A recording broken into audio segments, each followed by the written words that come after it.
Hey crafty people, it's Tasha. Welcome back to Tubby Crafts YouTube channel. I'm here today making some gift tags using some of the gorgeous papers that are included with the birthday papercrafting kit. So I'll just give you a flick through of the papers that come with it. They are gorgeous. I love the pattern papers that we have are from Dress My Craft, and they're just such good quality. You know, they're really thick and just beautiful. I love them. I love them, love them, love them. But when I saw this page at the back, you get two of each page. Yeah, I saw this at the back and I just wanted to cut those down and add them to some gift tags. So that's what we are doing today. So just showing you, I trim them down in my paper trimmer, because I wouldn't trust myself to cut them out. And then I also cut a bunch of tags and also some circles that I could turn into tags. So I've got my Wow ultra slow drying ink pad and the stamp set that comes in the kit, and I've just chosen some of the stamps that are in that to stamp onto the tags. So the ink, it's just a clear sticky ink that is brilliant for embossing, because that's what I'm going to be doing today. I'm going to be doing a little bit of emboss resist. So I'm using the round acrylic block just to stamp my images down. I love those acrylic blocks. I think they're amazing. The wavy edge makes it so easy to hold on to. So I used the just white, super fine white powder to emboss my images. I did some with the beautiful little cupcake that you get in the video in the stamp set. I also did, you can see there, I have the balloon, and I also did some with the happy birthday sentiment. So these are the two inks that come in the kit. We have light pink and aqua blue. I didn't show you embossing all of the tags because it's the same steps for all of them. But here I am. This first tag I'm just going to do in blue. Nothing too taxing. I like using brushes to ink blend with. I find them a lot better personally. I find I get better results than with foams. So here's one of the ones where I just repeatedly stamped happy birthday. I wasn't going for perfection. We're not after perfection, just, you know, there you go, happy birthday to you. So I concentrated more ink towards the bottom and just let it go a bit lighter as I got towards the top. And once you've finished and you've got the colour where you want it, then you just give the embossing a quick wipe and there you go. So if you've not tried Emboss Resist before, or you've not heard about it, let me just explain what it is basically. So you stamp and emboss an image onto whatever you're going to be using, you know, your card panel, or in this case gift tag, and once you've heated that embossing and it's set and cooled, you then are going to blend some ink over it, and where that embossing is sitting, it's going to stop the ink from absorbing into the cardstock.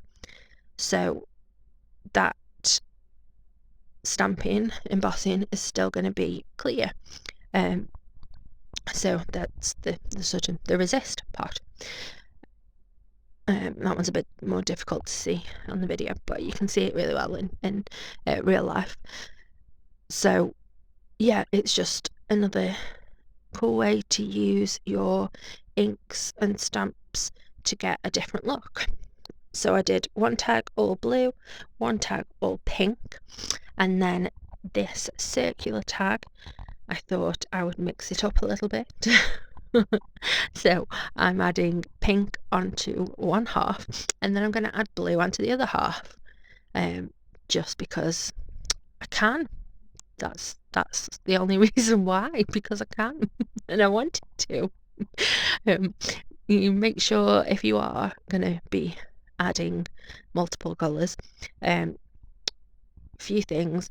Firstly, if you want them to blend into each other, and not have like a harsh line, then you want to add the colour a bit further into the tag than you actually want it to go, so that you've got an area where the two inks can sort of blend. And what I love about it is that they blend together and you're going to get a different colour. So that's the other thing that you need to consider when you're doing this. You do just need to consider your colour theory. So you don't want to be adding together two colours that are going to mix to make a muddy, not pleasant colour.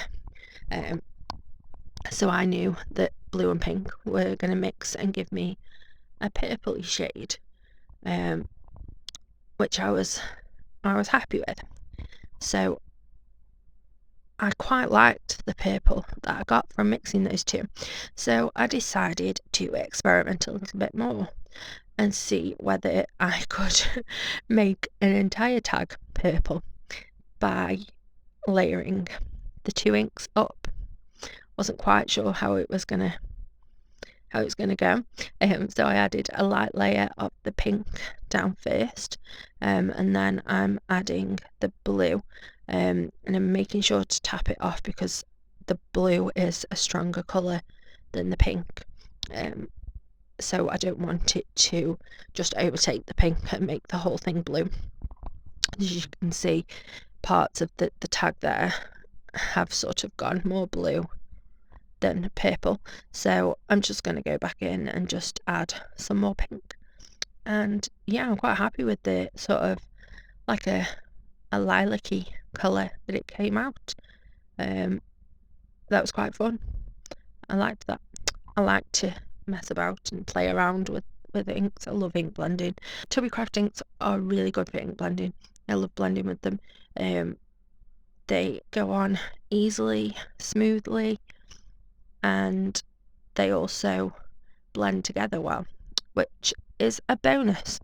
So this is my homemade splat box. It's just a shoe box from one of my daughter's school shoes, and I just use it to keep my desk clear.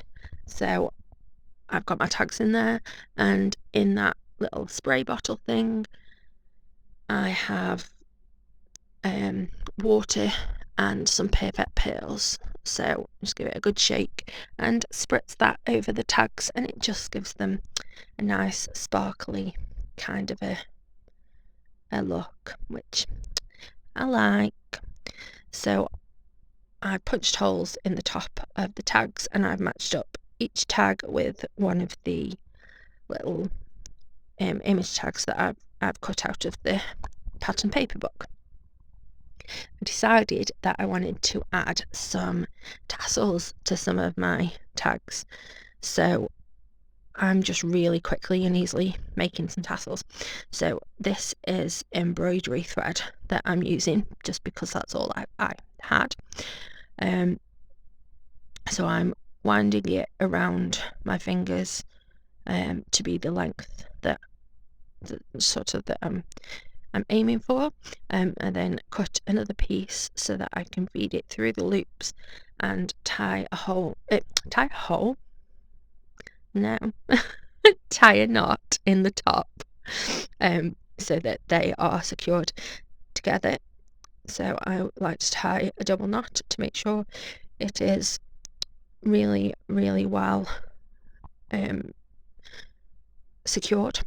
Then I'm going to get another little piece of the same embroidery thread, and I'm going to wrap it around the whole of the loop thing that I have going on there, just below where I tied the knot at the top. So I'm going to wrap it round a few times, quite a few times, making sure that I'm pulling it tight all the time, and then tie a double knot in that as well, and that's going to create the top of our little tassel. It can be fiddly. Not can be, it is fiddly. But I do like the way they look on gift tags. I do really like adding some little homemade tassels, and I think it's things like that that kind of step up your designs. People can see that you really put some effort in there. So once you're happy that you've got it all secured at the top, you're going to cut so that you cut in the loop straight through the bottom, and then just give it a bit of a haircut to be the length that you want it to be. So I've made a few of them there. Then I made one with white because I didn't have any blue thread that matched, so I decided to do one with white, and then I'm just going to do a bit of a dip dye with it. So here's another thing that you can do with the Hobbycraft inks. I've just smooshed the ink onto my work surface, added a few spritzes of water, just enough to let the thread soak the colour up better, but not so much that you don't want a big massive puddle, because I want quite a strong vibrant colour. And there you go, look how cute that is, a custom dip dyed tassel. So I'm going to go through and show you all of the tags that I made. I cut out a second one of all of the tags so that I could stick it on the back to make sure these are nice and firm, and they're not going to get bent around too much. And yeah, I tied some string at the top of each one, and I'm really happy with how they turned out. I think they're really cute, and now I've got a whole bunch of gift tags on hand whenever I need them. Some of them obviously are birthday because they say happy birthday, but others, they could be used for anything. The ones with the balloons and cupcakes, and I just think they're really cute, and they were so quick and easy to make. So quick and easy to make, you guys. So I really hope that you like the project that I have today for you. Don't forget, if you do like this video, to give us a thumbs up, and if you aren't already subscribed to Hobbycraft's channel, then please do consider it. We frequently post fun papercrafting videos, and we'd love to see you here again. Have a lovely, safe, happy, wonderful week. Stay crafty. Bye.